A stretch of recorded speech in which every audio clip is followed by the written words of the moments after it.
부실하게 쌓은 미호강의 임시 제방은 오송 참사의 근본 원인으로 지목되고 있습니다.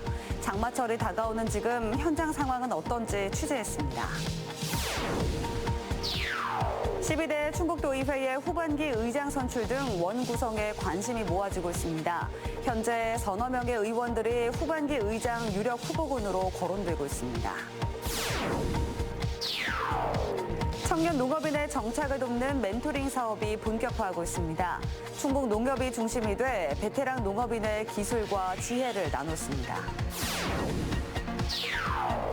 모내기가 끝나고 풍년을 기원하는 단오를 맞아 충주시 수주마을에서 단오절 축제가 열렸습니다. 주민들은 마을의 안녕을 위해 자발적으로 기금을 마련해 단오절을 기념하고 있습니다. 여러분 안녕하십니까. CJB 8시 뉴스 시작합니다. 올해도 어김없이 장마철이 다가오고 있습니다. 지난해 미호강 임시제방 붕괴로 인한 오송 지하차도 참사가 벌어졌는데요. 이후 새로운 제방을 쌓는 등 여러 대책을 세우고 있다는데 현장 상황이 어떤지 박원 기자가 다녀왔습니다. 지난해 7월 15일 기록적인 폭우가 이어지면서 미호강 수위는 금방이라도 넘칠 듯 차올랐습니다. 결국 미호강 임시제방이 터졌고 물이 오송 궁평리 일대와 지하차도를 덮쳐 14명이 숨지고 16명이 다쳤습니다. 최근 법원 1심 판결에서도 참사를 부른 근본적인 원인으로 부실하게 쌓은 임시제방을 꼽았습니다. 다가오는 장마철, 지금의 제방 상황은 어떨까? 기존 임시제방 자리는 참사 이후 쌓았던 대로 있고 그 뒤쪽으로는 강변을 따라 1.6km 길이의 제방을 하나 더 만들고 있습니다. 현재 6m 높이로 성토 작업이 끝났고 수목 제거와 빈집 철거 작업을 남겨두고 있는데요. 내년 안에는 공사가 끝날 전망입니다. 원래 있던 자리는 강폭이 기존 350m였지만 새로운 제방이 생기면 610m까지 늘어납니다. 올 여름에는 이중으로 제방을 설치해 물이 넘치는 걸 차단하고 장마철이 끝나면 기존 제방을 철거해 내년에는 튼튼한 새 제방으로 대응하겠다는 겁니다. 강에 쌓인 흙과 돌을 파내 바닥을 깊게 하는 준설도 실시할 예정입니다. 문제가 된 미호천교 주변은 10억 원을 들여 긴급 조처하고 장기적으로는 116억 원을 투입해 미호강 일대 5.5km를 모두 재정비하겠다는 겁니다. 환경부에서도 그 준설에 대해서는 적극적인데요. 그 절차가 있습니다. 하천 기본 계획에 반영을 해야 되는 절차인데 그게 좀 길게 2026년도 12월 말까지 그 절차를 그렇게 진행하는 걸로. 한편 충청북도는 현재 66%인 도내 수해 복구율이 이달 말이 되면 90%까지 오를 것이라고 설명했습니다. CJB 박원입니다. 한편 더불어민주당 충북도당은 오송 참사 진상규명과 책임자 처벌 TF를 구성해 최고 책임자에 대한 기소를 촉구했습니다. 이들은 기자회견에서 참사 발생 1년 가까이 지났지만 여전히 원인 규명과 책임자 처벌은 제대로 이루어지지 않고 있다며 김영환 지사는 제방과 지하차도 관리에 실패했고 이범석 시장은 응급조치를 제대로 수행하지 않았다고 주장했습니다. 12대 충북도 의회 전반기가 마무리되면서 후반기 의장 선출 등 원 구성에 관심이 모아지고 있습니다. 현재 3, 4명의 의원들이 후반기 의장 유력 후보군으로 거론되고 있습니다. 이런 가운데 오늘부터 시작된 전반기 마지막 회기에서는 제천 화재 참사 유족들의 소송 비용 면제 동의안 등 40건의 안건이 처리됩니다. 이태영 기자입니다. 12대 충북도의회 전반기의 마지막 회기인 제417회 정례회가 개회했습니다. 가장 관심을 끄는 안건은 후반기 의장 선출. 전체 35석의 의석 가운데 27석을 갖고 있는 국민의힘이 사실상 선출 권한을 갖고 있는 가운데 비청주권에서는 진천지역구의 이양섭 의원과 단양지역구의 오영탁 의원, 청주권에서는 임병훈, 이옥규 의원 등이 후보군으로 거론되고 있습니다. 초선인 박지원 의원도 이미 기자회견을 통해 출마 의사를 밝혔습니다. 국민의힘은 정윤숙 전 국회의원을 위원장으로 선관위를 구성했고 오는 19일 선거를 통해 의장 후보자를 정한 뒤 회기 마지막 날인 25일 후반기 의장을 선출할 예정입니다. 1차 투표에서 과반수 득표자가 없을 경우 1, 2위 후보 간 결선 투표가 실시됩니다.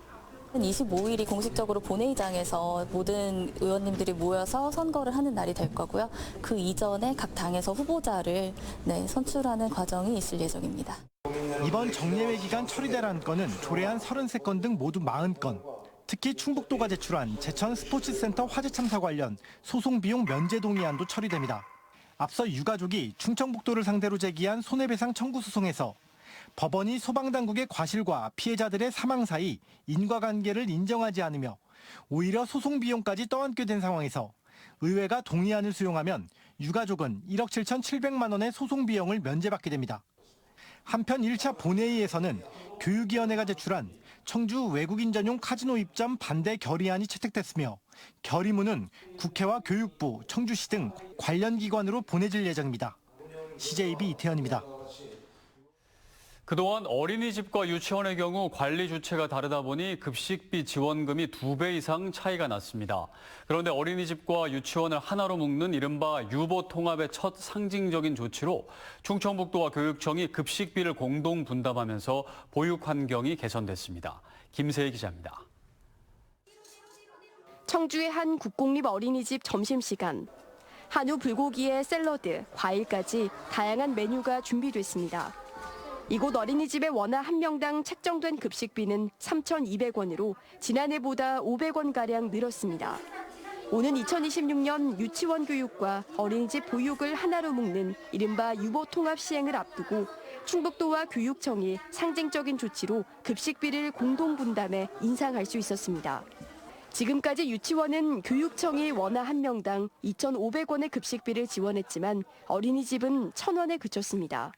이 때문에 그동안 어린이집은 누리과정 보육료 안에서 급식비를 충당해야 해 운영에 부담이 컸습니다. 물가 오른 거를 그냥 기존의 그 금액으로 질을 유지하기에는 굉장히 어렵습니다. 근데 그나마 또 이렇게 배려를 해주셔서 이를 위해 올해는 교육청이 70%, 도가 30%씩 지원금을 분담합니다. 또 오는 2026년까지 유치원 급식비 지원 수준만큼 공동 지원 금액을 단계적으로 인상할 계획입니다. 올해 예산이 단가가 1,500원, 내년에 2,000원, 그다음에 2026년에 가면 유치원 어린이집을 같은 기준으로 하려고 노력하고 있고 미래의 희망인 아이들에게 좋은 급식을 줘야 된다는 데는 교육청이나 도가 이견이 없다고 생각합니다. 유보통합의 첫 단계로 충북도와 교육청이 함께 뜻을 모은 가운데 급식비 인상 등에 따른 보육 환경이 더욱 개선될 것으로 보입니다. CJB 김세희입니다. 귀농을 하는 청년 농업인들은 늘고 있지만 막상 새로운 환경에 적응을 하고 정착하기는 여의치 않은 게 현실인데요. 이런 청년 농업인들에게 농업 기술은 물론 조언과 지혜를 나눠주는 멘토링 사업이 충북 농협이 중심이 돼서 본격화하고 있습니다. 최현석 기자가 취재했습니다. 청주 옥산의 오춘식 씨 농장에 반가운 손님이 찾았습니다. 3년 전 서울 생활을 접고 귀농한 청년 농부 백정훈 씨. 많은 준비를 하고 엽채류 농사를 시작했지만 농업 기술은 물론 새로운 환경에 적응하기도 쉽지 않습니다. 후원을 결심한 베테랑 농부는 새로운 도전을 시작한 만큼 결과에 조급해하지 말라고 다독입니다. 지금은 연매출 7억 원을 올리는 분홍의 반열에 올랐지만 25년 전 귀향에 갖은 시행착오를 겪은 만큼 아버지의 마음으로 하나하나 가르칩니다. 너무 조급해하지 마라. 차분하게. 그리고 멀리 봐라. 그런 얘기를 해줬습니다. 그래서 농업이라는 것이 시험을 할 수 있는 게 1년 단위잖아요. 별다른 기술 없이 큰 소득만을 기대했던 새내기 농부 백정훈 씨는 조언의 귀를 기울이며 초심을 다잡습니다. 나도 뭔가 빠르게 성공하고 싶다. 그러고 그랬는데 오늘 멘토님 말씀 들으면서 너무 욕심을 내지 않았나 이런 생각도 들면서 다시 처음에 귀농하기로 했을 때 마음가짐을 좀 생각해보는 좋은 계기가 되었습니다. 이렇게 새내기 농부의 농촌 정착과 경쟁력을 높이기 위한 멘토링 행사가 충북농협 주관으로 열렸습니다. 베테랑 농업인으로 구성된 새농민의 충북도회와 청년 농업인회를 결연해 농촌에 활력을 불어넣기 위한 것입니다. 충북의 우수 농업인이 새농민입니다. 그래서 새농민과 청년 농업인이 멘토멘티 협약을 하게 되면 청년 농업인들이 더 빠르게 농촌에 정착을 하고 농촌이 활력화될 수 있는 그런 계기가 될 거죠. 충북의 13만 농업인 중 청년 농업인은 대략 4천여 명. 전국에서 처음으로 본격화하는 청년 농부 육성 멘토링 사업이 어떤 결실을 맺을지 주목됩니다. CJB 최연석입니다. 충청북도가 소상공인 디지털 격차를 줄이기 위한 금융지원 사업을 추진합니다. 충북도는 충북신용보증재단과 농협, 우리은행 등 4개 금융기관과 함께 충북형 디지털 전환 소상공인 금융지원 업무 협약을 체결했습니다. 오늘 협약에 따라 소상공인들의 온라인 판로 확장을 위해 5년 동안 대출이자의 3%를 지원하게 됩니다. 자금 신청에 대한 자세한 사항은 충북신용보증재단 홈페이지를 통해 확인할 수 있습니다. 오늘은 모내기가 끝나고 풍년을 기원하는 음력 5월 5일 단오입니다. 3대 명절 중 하나지만 지금은 그 명맥조차 찾아보기 힘들어졌는데요. 마을 주민들이 자발적으로 단오날 축제를 열어 전통을 이어가고 있는 충주 수주마을을 안정은 기자가 다녀왔습니다. 충주시 대소원면 수주마을에 한바탕 풍물놀이가 펼쳐졌습니다. 음력 5월 5일 양의 기운이 가장 왕성한 날이라는 단오를 맞아 마을의 안녕과 풍년을 기원합니다. 그네를 잘 뛰면 한여름 모기에 물리지 않는다는 말에 있는 힘껏 발을 굴러 그네도 타고 푸른빛 창포물에 머리를 감으며 다 함께 웃음꽃을 피웁니다. 저희 어렸을 때 살던 그 시골 마을 같은 풍경이 그대로 남아 있어서 너무 좋아요. 창포물에 머리를 감았거든요. 근데 두통도 사라진 것 같고 머릿결도 너무 좋아졌어요. 매끈매끈하니. 직접 떡매를 쳐서 찰기를 더한 수리취떡과 수주마을의 특산품인 서리태콩으로 만든 콩국수는 수주마을 단오절 축제에 빼놓을 수 없는 별미입니다. 콩국수를 맛있게 두고 드시고 이 손수 진짜 짜서 이렇게 한 거니까 건강에 도움도 되고. 과거 설날 추석과 함께 3대 명절 중 하나였지만 이제는 보기 드문 세시풍속이 된 단오.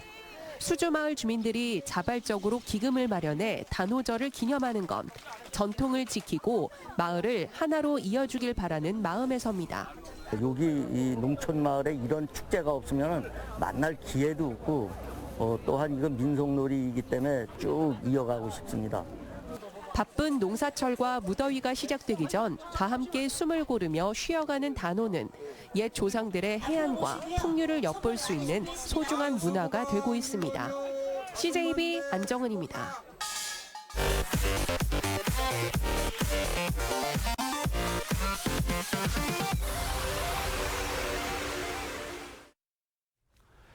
충북대와 한국교통대가 통합을 전제로 한 글로컬 대학 30 사업을 추진하고 있는 가운데 충북대가 시민 등을 대상으로 공개 설명회를 열었습니다.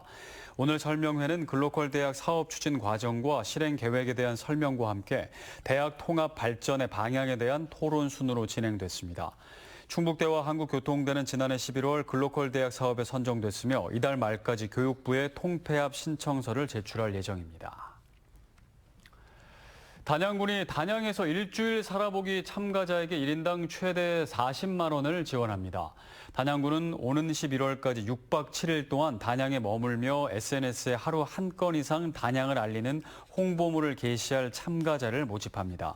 매월 15팀을 선정해 1인당 최대 40만 원, 4인일 경우 최대 124만 원을 지원할 계획입니다.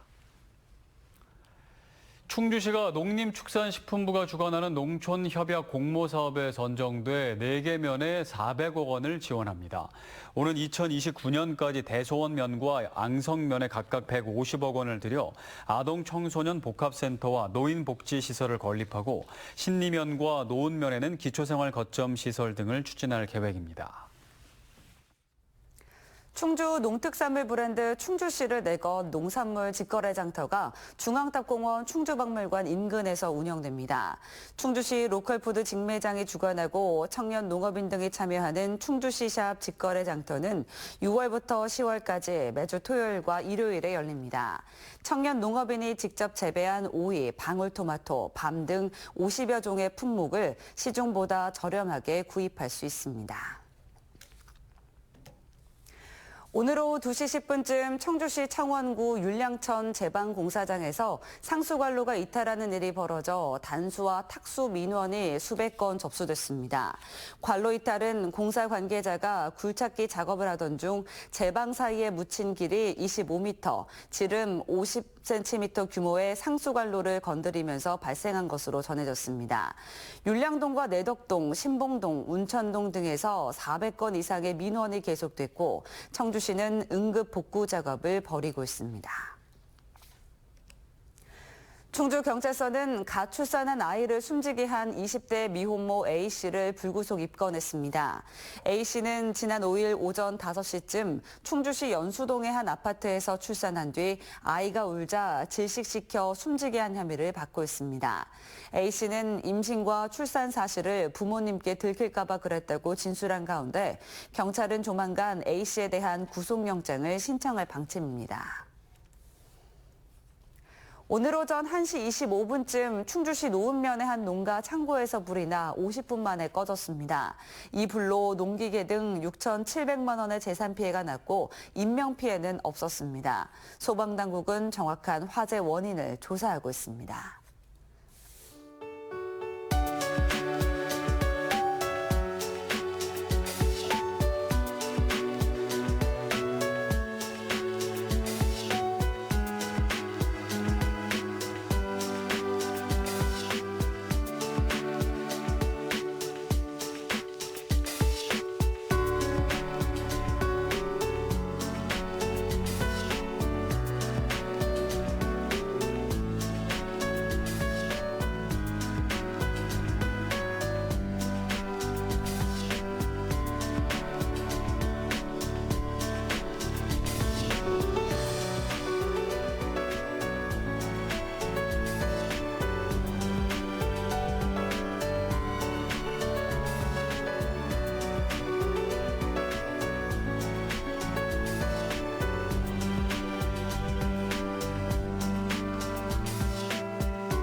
네, 날이 더워지면서 다가오는 장마철이 또 걱정입니다. 전문가들은 올해도 강력한 폭염과 폭우를 전망하고 있는데요. 피해는 준비한 만큼 최소화할 수 있습니다. 최악의 상황을 염두에 두고 빈틈없이 대비해야겠습니다. 이상으로 CJB 8시 뉴스를 마칩니다. 시청해주신 여러분 고맙습니다.